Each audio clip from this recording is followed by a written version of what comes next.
Ladies and gentlemen, we found him. The mask is off. The internet did what the universities wouldn't do, and justice just found a face. You guys remember the viral clip, the so-called teaching assistant who stormed up to a peaceful TPUSA table, yelled, "Jesus did it," and then flipped it like some deranged TikTok tantrum?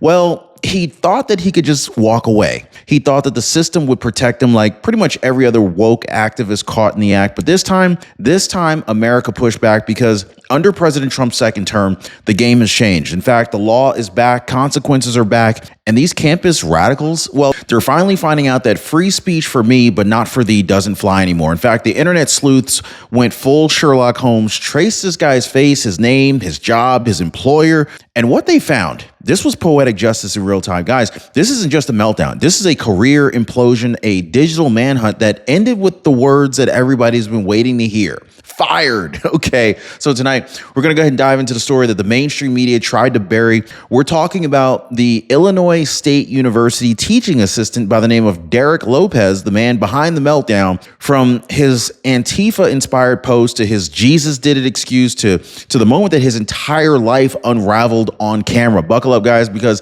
this isn't just about a campus story. This is a turning point in the culture war, okay? This is what happens when the mob finally meets accountability. Hit the like button and subscribe. Figuratively speaking, though, guys, because by the end of this video, you're going to see exactly why the phrase "we found him" has become the four most satisfying words on the internet. Now, it kind of started like any other campus afternoon. A couple of conservative students setting up a small TPUSA table at Illinois State University. It was calm, respectful, handing out flyers, you know, the usual shebang, right? Then, out of nowhere, boom, a man storms in muttering something about Jesus, and then the guy flips over the entire table like a toddler denied dessert, right? That moment right there, it was caught in perfect HD. You couldn't mistake it. Detonated across the internet, okay? Like within hours, millions of people had already seen it. The woke table flipper, Jesus did it guy, campus meltdown of the year, whatever you called it. Everybody was talking about this thing. You guys remember, right? Drop a yes if you guys remember this. So it wasn't just a tantrum. It was really symbolic of years of pent-up hostility toward free speech. And this time, guys, the mask clipped in front of the entire nation. The internet didn't forget, and it definitely did not forgive. Then came the moment of truth. Who was this guy, right? Well, the internet wanted a name, a face, an identity, and they got it, and it came real fast. So within hours, users matched this guy's photo frame by frame to a faculty listing and social media posts. Well, the culprit, Derek Lopez, a 27-year-old graduate student and teaching assistant at Illinois State University. Now, he wasn't some random passerby. He actually worked there, a man trusted to educate students, caught destroying property and shouting excuses on camera. His meltdown turned into a manhunt, and when those screenshots started surfacing, well, I can tell you that the caption, it said it all. We found him. This was poetic justice, guys. This is, anybody love karma? Drop a karma down below when you love seeing karma actually hit in real life, right? Well, the same culture that weaponized outrage now watched one of its own get devoured by it. Now, the face behind the flip became the face of accountability. Now, your Medicare plan might look fine on the surface. I get it, right? But hidden gaps in coverage could leave you exposed. Out-of-network doctors, uncovered prescriptions, surprise costs, all of that, right? As if that wasn't enough, millions of seniors across the United States are currently getting a message from their doctor saying, "We will no longer accept your insurance next year. Call Chapter to get your new coverage." Now, this is why I partner with Chapter, guys. They find the gaps in your Medicare coverage before they cost you lots of money. Now, one of our viewers told me, she said, "Chapter uncovered things in my Medicare plan that I never even noticed." So let me ask you, do you want to wait until the gaps hit your bank account, or do you want to just join the majority who are already fixing them before the problem happens? Now, most people are already dialing that phone number right there at the bottom of your screen, or they're visiting askchapter.org/Ron. That phone number is 909-563-8279. Now, once his name hit the internet, it was game over for him. Online investigators went full throttle, digging through LinkedIn, archived tweets, screenshots of his Reddit posts, and what they found painted a disturbing picture. We're talking about years of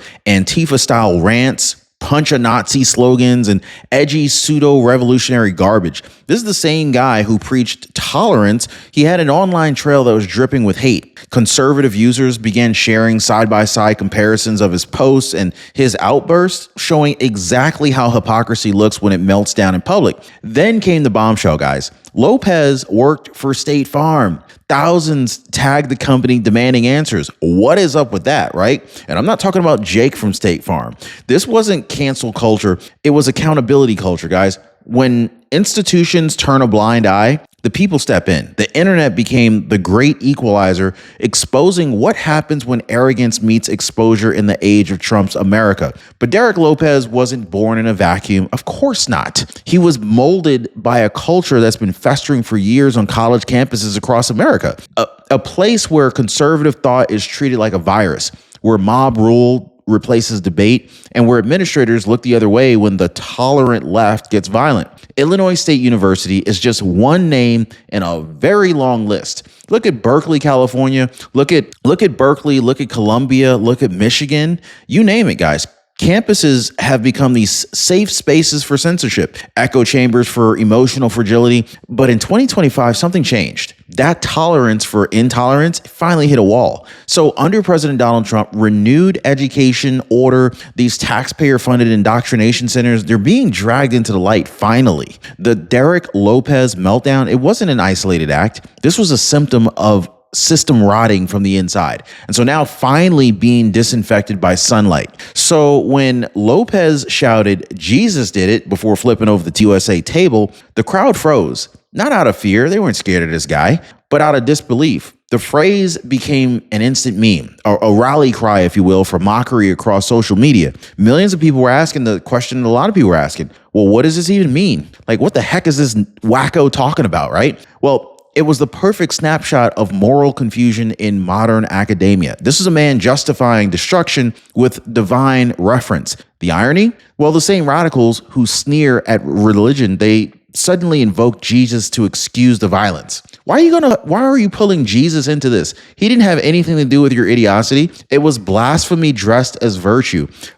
Basically a self-righteous tantrum disguised as justice. And the internet wasn't having it. So conservatives flooded timelines with captions like WWJD, would Jesus destroy property? The answer was no. It was a resounding no. Jesus would not destroy property, but Lopez did. His excuse became proof that the new religion of the left isn't faith, it's outrage, and it's eating its own followers alive. Now, the entire argument started with one single question. Should offensive speech be protected under the First Amendment? The TPUSA students said yes, because this is literally the cornerstone of American liberty. Now, Lopez, he said no. And so instead of debating, he destroyed.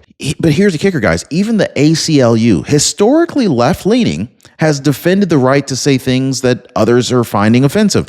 Now, this is the price of free speech. That is the price of freedom. Not comfort, but equality of speech, equality of speech. And yet on campuses, free speech has literally become conditional.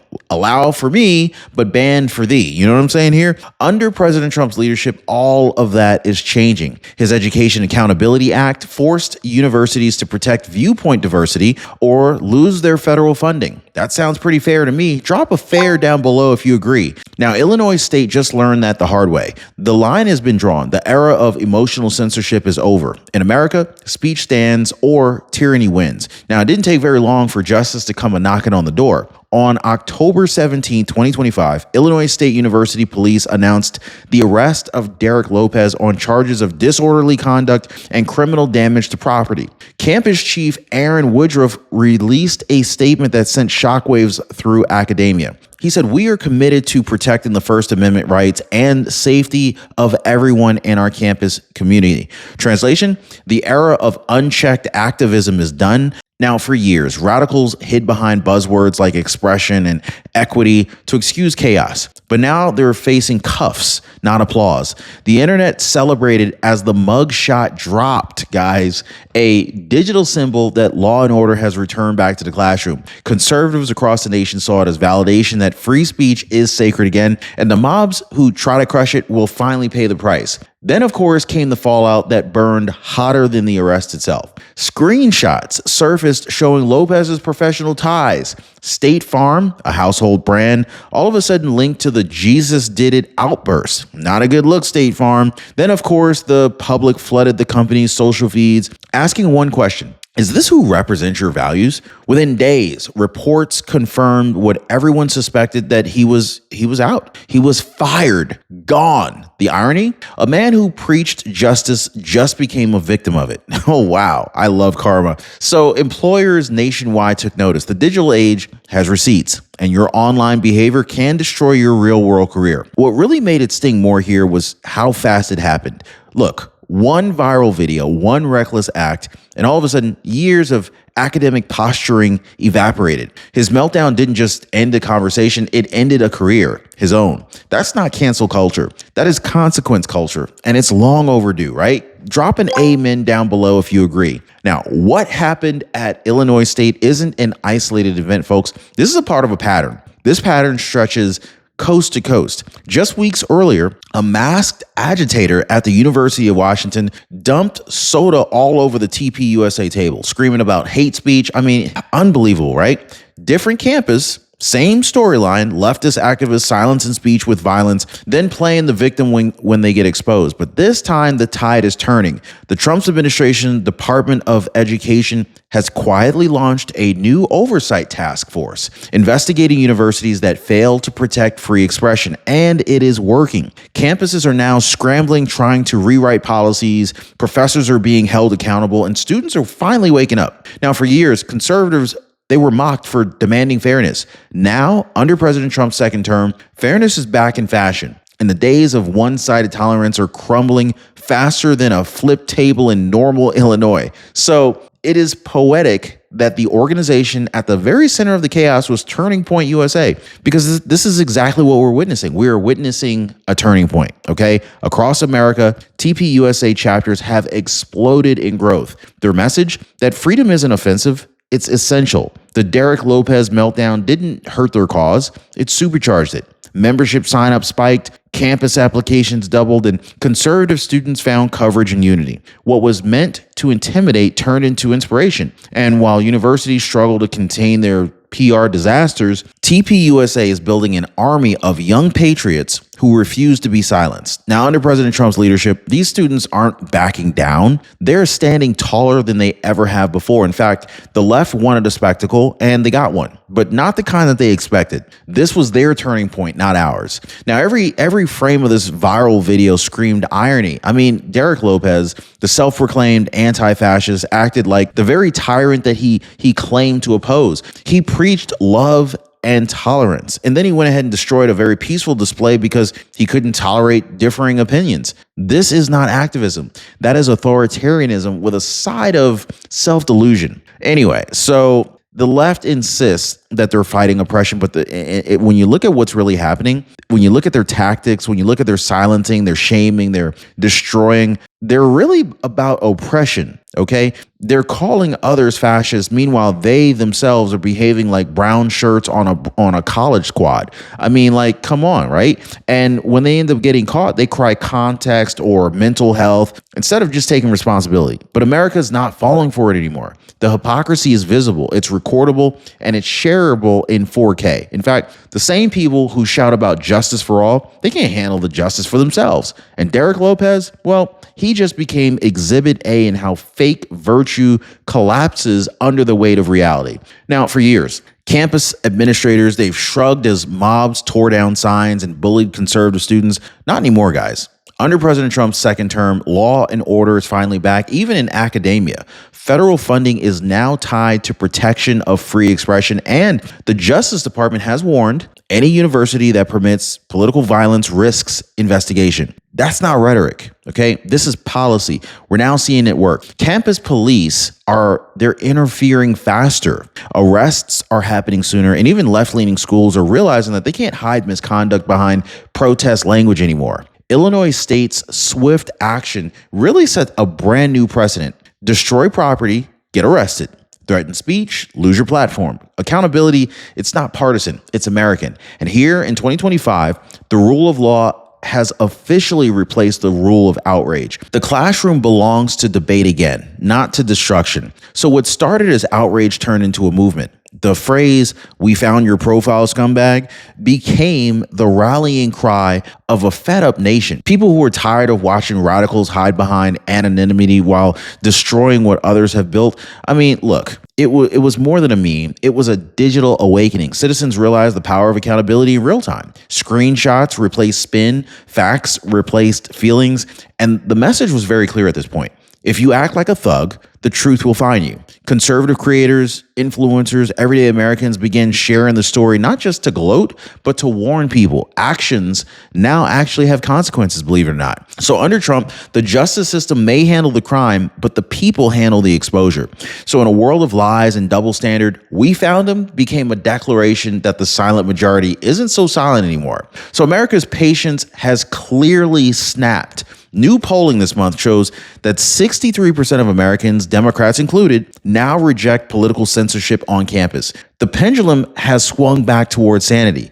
Yes, finally, right? People are done being bullied into silence by a loud minority that confuses emotion for morality. Even mainstream media, once complicit, cannot ignore the cultural shift. The Trump administration's Education Accountability Act has forced transparency in hiring, funding, and even curriculum, ending the decades-long monopoly of woke ideology in academia. We're witnessing something historic here, guys. The restoration of balance. Students who once whispered conservative views, they're now organizing, debating, leading. The same system that once silenced them is now under audit. And as more and more of these viral incidents go public, it's pretty clear. America isn't moving left anymore. It's waking up. Now, let this be a message to every would-be campus radical, every self-righteous activist who thinks destruction equals courage. Your time is up. The era of chaos without consequence is over. You can't flip over tables, silent speech, or attack students and expect to just walk away like nothing happened. Derek Lopez, he learned this the hard way.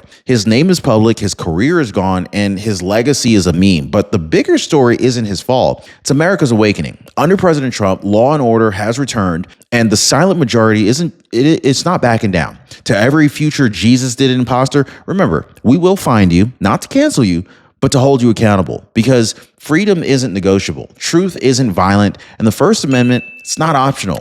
You flip the table, America flips back. Hit the like button, share this video, subscribe. We'll see you next time.